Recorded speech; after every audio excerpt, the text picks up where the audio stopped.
Everybody. I'll press start because I don't want this to go too long. So, good morning. We're going to make learning a party today. And I just want to, before even going into the stuff, I do want to thank profusely Kate for taking the initiative to bring Creative Mornings here, because this is a great thing to have in Pittsburgh and to share all the awesomeness that we are making here. It's such a great city, and coming from, well, I'll talk about that later, but coming from other things and other places, it's so good to just showcase what we have here in as many venues as possible.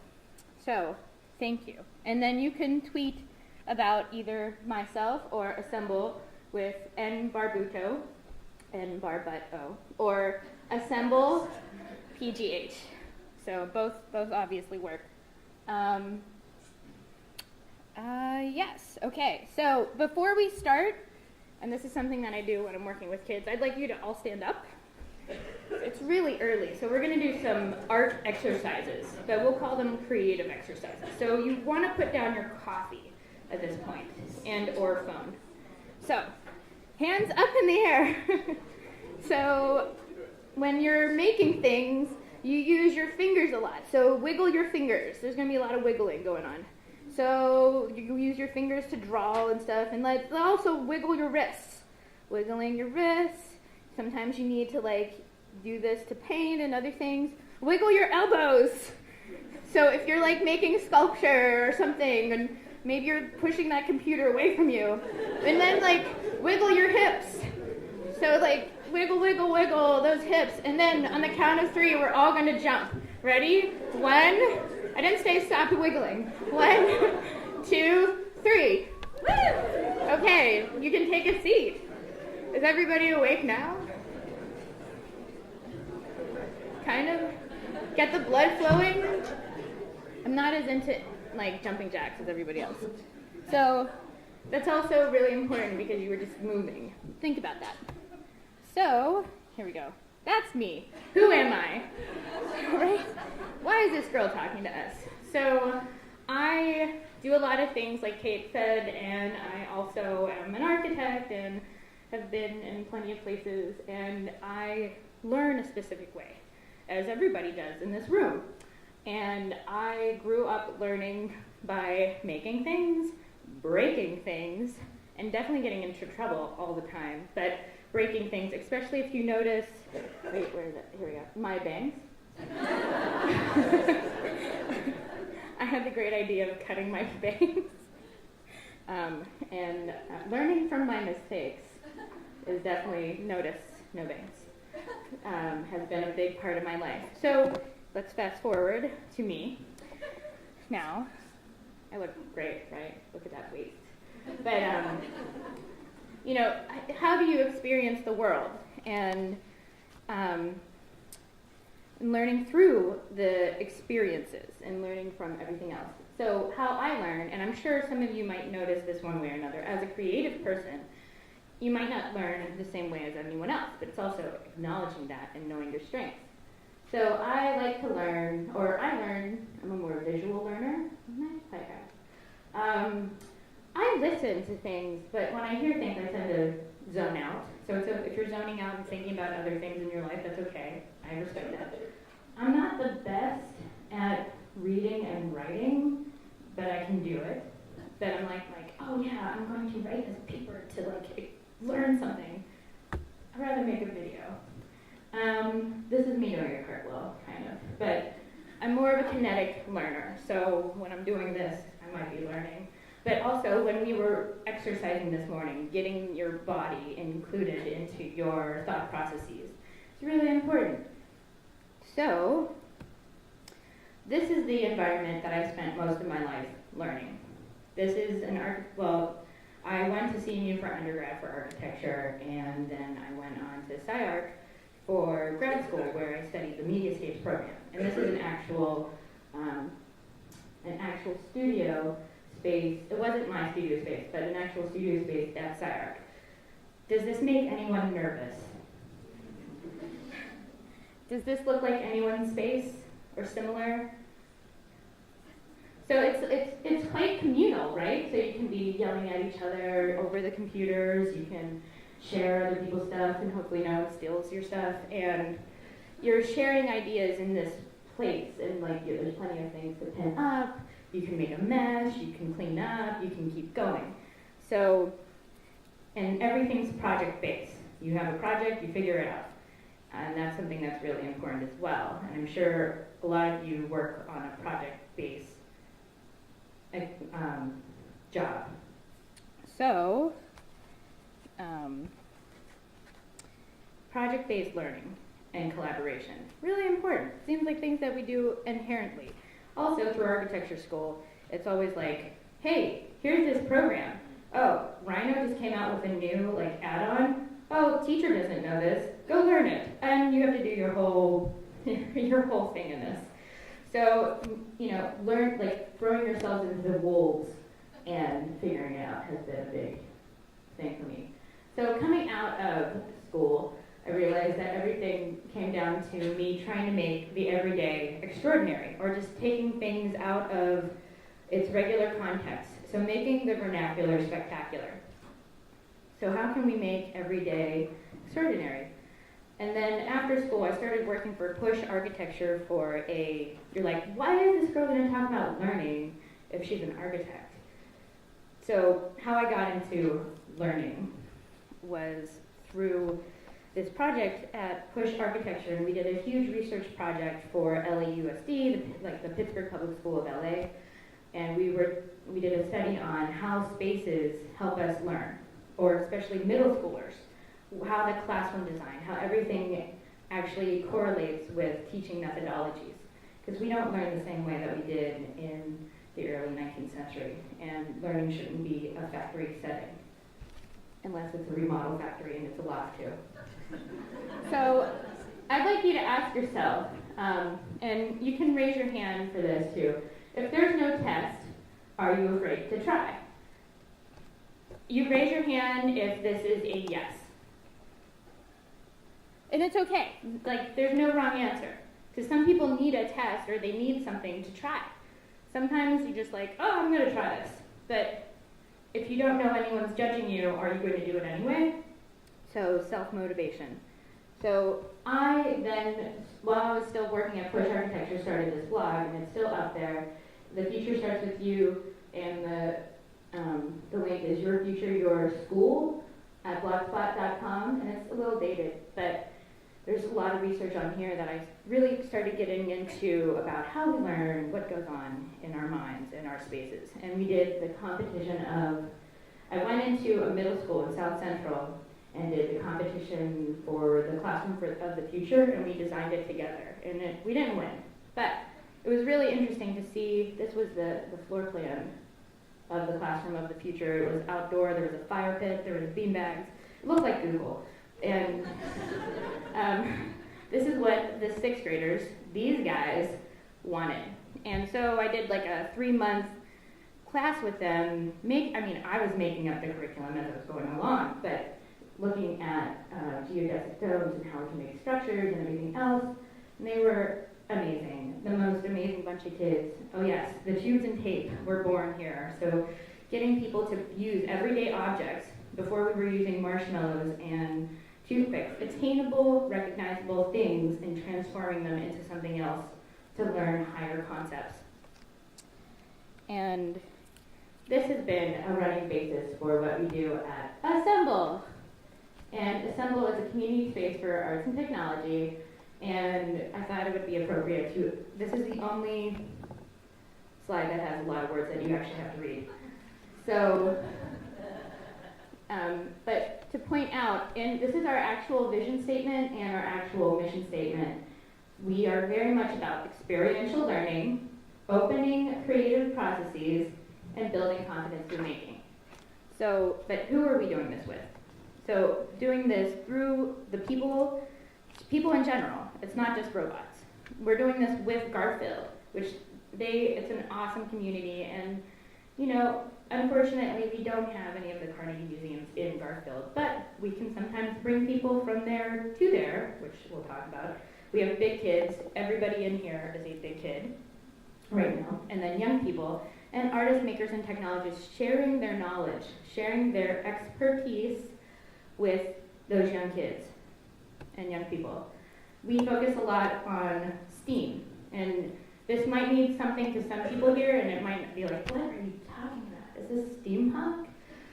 And it's an acronym that we use when talking about education, and when I say this to 13-year-old girls, they're like, is that what you do to your hair? So, science, tech, engineering, art, and math. And yes, they all correlate. Most people, especially most funding, goes to STEM, which is understandable. We, like Obama, are going to follow into the new future of green technologies, and we need science, tech, engineering, and math to get there. But we definitely need art as a way of opening up the creativity and letting people to understand the creativity, but also to communicate. And again, to go back, architecture is a form of communication. And so is how most of the people here, I'm sure, communicate through some form of media, medium, or something else. We also focus on the 21st century learning skills. There's no way for me to draw this in a fun way, even though it's supposed to be a fun way of teaching. But if you have a chance to read some of this, it's mostly what you would learn in a design studio. Collaboration. Who uses collaboration at their job now? It can be via Skype, it's okay. Who uses communication? What about creativity and innovation?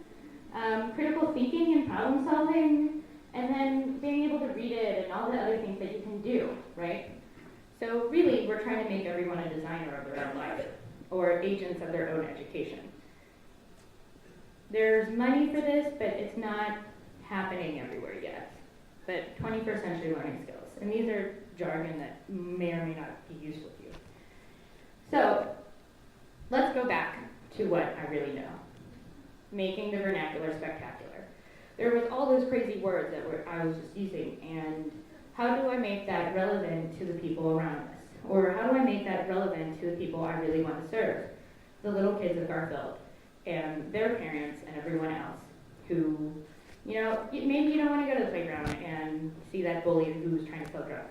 No, you don't have to. You could make your world so much better just by, taking paper plates and sticking them together. So making every day, making knowledge, making science that can be very abstract, and taking it into your everyday platform. So everyone loves to party. Who likes to party here? Really, guys? I only see half the hands. I know you like to party. But parties are more than just like, wow, I'm gonna be crazy, and I'm gonna party. But think about your second or, fourth, fifth, sixth birthday, and who was there? Maybe your grandparents, maybe your extended family. They're sharing their knowledge. Parties are things that we've had throughout history, just different congregations where you come together.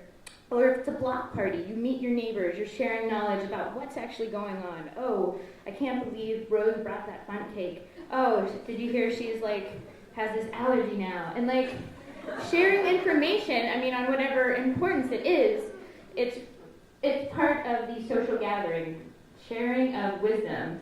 This is understood by all ages. I was going to play this, but I decided just one sound clip. And I just want to quote Yo Gabba Gabba really quick. There's a party in my tummy, so yummy, so yummy. Yes. So, we understand parties at preschool age. Everyone understands it. And it's the big FUN. So everyone can get excited about it. So why don't we instead of having all those graphs and all these acronyms that don't make sense all the time, like bark. Who knew that learning would have to do with barking? So going back to sharing, sorry. we're sharing our experiences, we're sharing by being experts, and I'm sure you might have heard about the 10,000 Hour Malcolm Gladwell book, that AKA Be a Nerd and Follow Your Obsessions. I mean, you're spending 10,000 hours on something to be an expert, you better like it, or just really be obsessed with it. So we're all experts in some way, and we all have experiences to share, especially when we've lived maybe 3 times more than the people that we're interacting with. So you are all experts in this room, and you can all share something, and I'm sure you've shared something this morning already. You can share it at a party, and so we're going to make learning a party, making it a shared experience where everyone's having fun.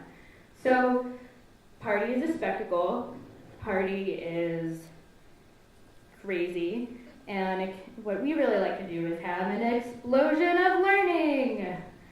So this kind of seems crazy and hectic, and might even remind you of the slide of the studio space, where it's not clean, it's messy, it's trying something. And this is a picture from our Circuits and Contraptions party that we had this past May. It was electrifying. And we had all sorts of people there. So when you have a party, you want to invite all your friends. And sometimes your friends don't know each other. So we invited our friends. The Children's Innovation Project with Melissa Butler and Jeremy Boyle. We invited the Make Shop with Adam Nye. We had our constant sleepover buddy, Paula Levine from the Literary Arts Boom, Mad Science Supply. They were living symbiotically together. They're kind of in our bellies right now at Assemble. So you can visit both at the same time. Working all together, each having their own table. So it's more like a science fair presentation with adults presenting, or I would say more sharing their experiences and sharing their knowledge through sometimes hands-on activities, sometimes knowledge-building activities. We're not testing anyone. You could be extracting DNA from a strawberry on a Wednesday night. Who knew? That's taking the lab out of the lab and into attainable means, bringing it into your actual community, or helping you to see the world through your own eyes. And this was from our Planet Party, and this was from our Getting Down with DNA. Both we've done twice so far, and they're really fun. But there's always new experts to bring into this situation, or new people to come and see. Can I do this by myself? No. So if you want to make learning a party in any situation, you need a team, a great team. And some of the people that I have the pleasure of working with are Emily Rice, Ashley Andrkovich, who also works at the Carding Museum of Art. Emily works at Tactile, Jess Gold, Paula Levine, and our new intern, Kenzie Bentley, she's in a cyber school that I can't remember which name it is. But getting kids to actually teach kids is really important. Getting them to be their own agents of education is also really important to us. And there's even more people than that. We have been able to make tons of friends and share all of our knowledge, and all these people have been able to come and share their knowledge through the past year-ish. So from August 2011, where we had our first it wasn't an official learning party, it wasn't a funded learning party, and I should say that the Learning Party series is so graciously funded by the Spark Foundation, or it's Spark, part of the Sprout Foundation and the Kids Creativity Network, and we use that network, if you can tell, to, I guess, to our advantage, because we're sharing and showcasing a lot of people at our learning parties. You can be on here too if you like, especially through our upcoming Learning Party series. So we have mapping happening, music and sound, energy, biodiversity, which was a request from one of our little friends, and robots, the Roomba.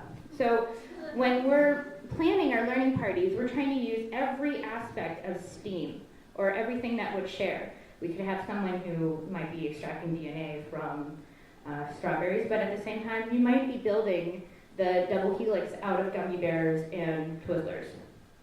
you might be doing the double helix twist, using visual, using kinetic, using talking, oral, and there's writing activities. You could be writing a poem about your genes multiplying in your body. But picking contemporary topics, contemporary science, contemporary things that we hear on Science Friday, I hope you're all listening later today, and bringing that into the world of an 8th grader, of a 5-year-old, and not dumbing down the information for them. Bringing that same information to their parents and having the experience of someone who happens to sell drugs at the corner and being like, "Oh man, I really like planets. I didn't know this before." And being surprised that that they learned something, and being like, "Yeah, this is like knowledge. It's not a big thing. It's on the internet." But actually bringing it to you without saying, "You have to know this or else. You have to know this. You could fail if you don't know this." No, just know it. Be okay with your obsessions. So, to bring everything back, we really do want to try to make learning a party. I personally love partying, and the movie Party Girl has always been a great inspiration for me. I was going to put something about that, but she goes from being a wild and crazy girl, Parker Posey, and to being a librarian. But really, the party or your obsession just changes the context. So, make every day a party. Make learning every day. And,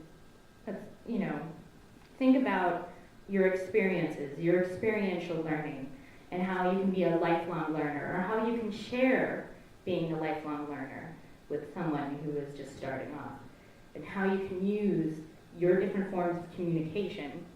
It might be social media, Facebook, it might be making a zine, it might be posters, it might just be saying hello to someone that you see on the street, but you're communicating through your emotions and everything else, and how you can use that as a learning experience for someone else. Come and party with us. Oh, come on. There it is. At Assemble. Thank you.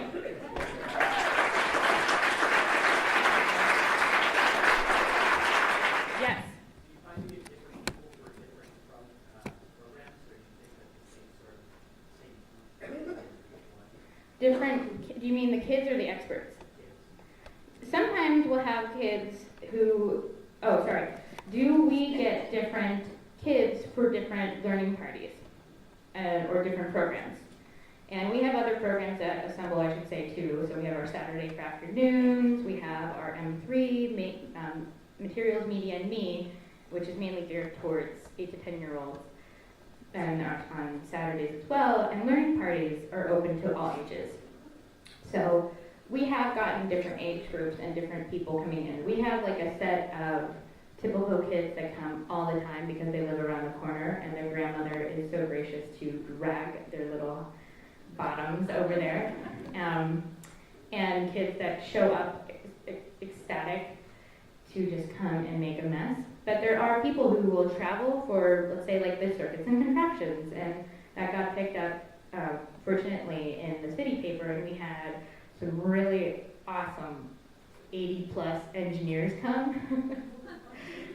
And they're doing things next to the kids that live in our neighborhood, and it's just this awesome juxtaposition of people. So, I mean, we don't know who's going to show up at either one. At Planet Party, this one kid, Brandon, who lives around the corner, he came with his own Planet Speak and Spell to the Planet Party.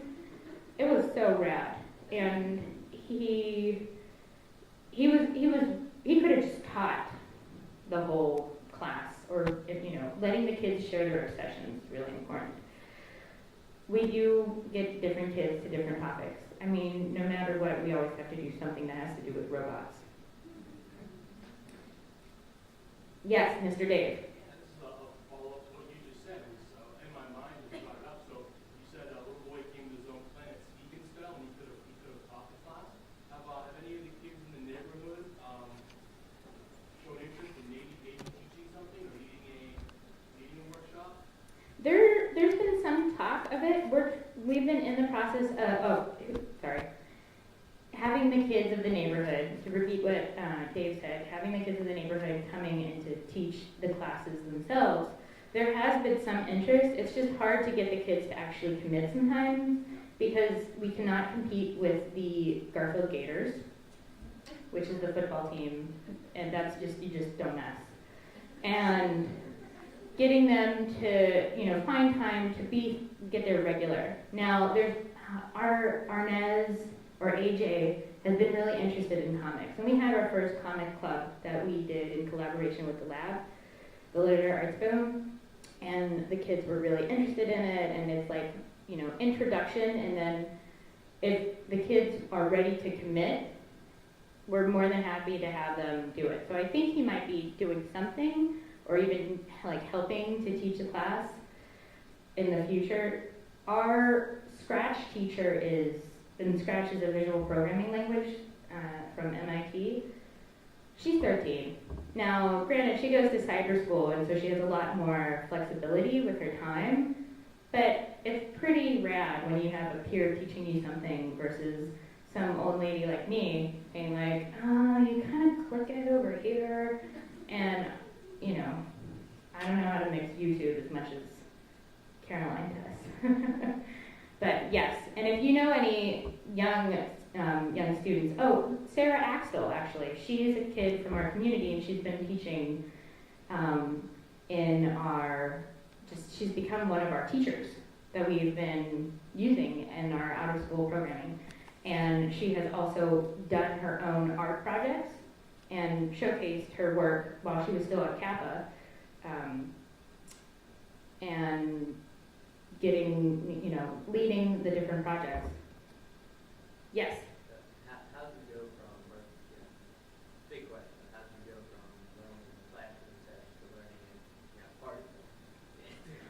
Well, Assemble is an informal learning environment. But of course, we're in an informal learning environment right now, not just the Warhol, but everywhere where it's not a classroom, the making the learning vernacular spectacular, learning from everyday experiences, right? So in the classroom, kids are there, they have to be controlled because it can get really crazy when you get so many kids in one situation, and flow. You need everyone to flow through the spaces of the school similar to a factory. Now, there's a great TED Talk that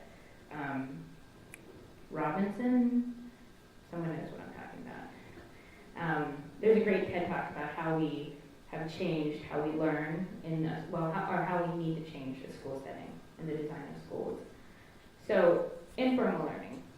We don't have any, there's standards, but we don't have to report back to our Common Core because the Common Core could be changing at any moment. Or what if this, fifth grader is more into eighth grade things? Do we say no, you should wait because we need to complete that in 2 years with you? So transferring from this school setting is really easy because we're not a school. Now we do workshops. We try to not say it's a class per se, but it's a workshop where you're able to make, break, and experiment. And if we're dealing with fabric and you really want to include some e-textiles, and let's say that we might not have e-textiles, or if you want to somehow turn that more into a piñata than a monster, or a fabric monster, you're more than welcome to. If you have a good reason to break a rule, go forth. And I don't think you're allowed to do that in school very often. Yes? Can you speak a little bit about your marketing and how you raise awareness and reach the kids, get them, ready to So the question was what is our marketing strategy to reach the kids and to know where they are? So this is a constant battle, as I'm sure a lot of you know, but obviously the kids don't use Twitter. And there, a lot of the kids just are walking around and they pass our place on the way home from the bus. So we do use a lot of flyers, and we always put stuff in the local bulletin, which is distributed by the Bloomfield Garfield Corporation to every home, supposedly, in Garfield. and friendship. So trying to get it out there, trying to get it to the parents. We've been doing some things with, we did a presentation, I believe, at a PTA meeting here and there, and trying to get parents to know about it. And just having the door open for kids to pop in and having free snacks is really important. And spreading the word from one child to the next and saying, tell your friends, come and hang out with us, has been really important. We're always looking for help and strategies, so feel free to come and share with us.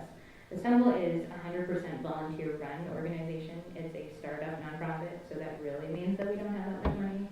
Because you don't have that many investors when you're not going to make a profit, technically. And it's a learning experience for everybody involved as well. But we welcome all your expertise. Yeah.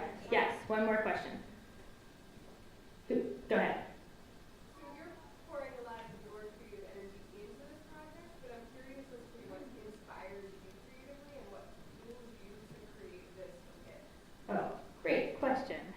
So I'm putting a lot of energy into this project, and also, and so the question was, well, what is inspiring me?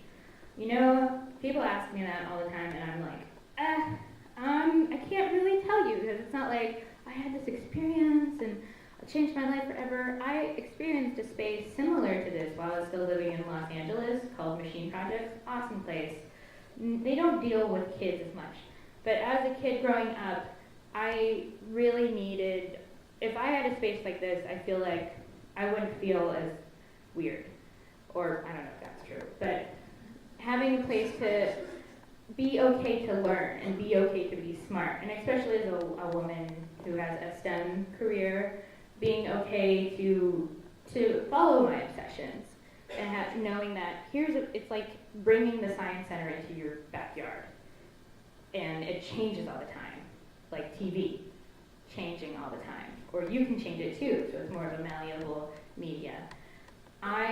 This wasn't happening in Pittsburgh, and it should happen. And the same thing with the I Made It market. I went to London and I was like, oh, there should be a market here every weekend. After I realized how much work it takes, there's no way. So, starting it with Carrie Nardini and like finding a great team. Oh, wait, this way. Oh, no. So finding your great team is really important. But it wasn't happening here, and I think one of the best things about coming back to Pittsburgh is that if something's not here, like creative mornings, you can make it happen. And I encourage you to all just follow your obsessions and make what you don't see here, or make what you don't see in the universe, happen. And make it up. So thank you guys all for coming out. Thank you, Kate, and Nick, and Justin, and Carly, and Ron.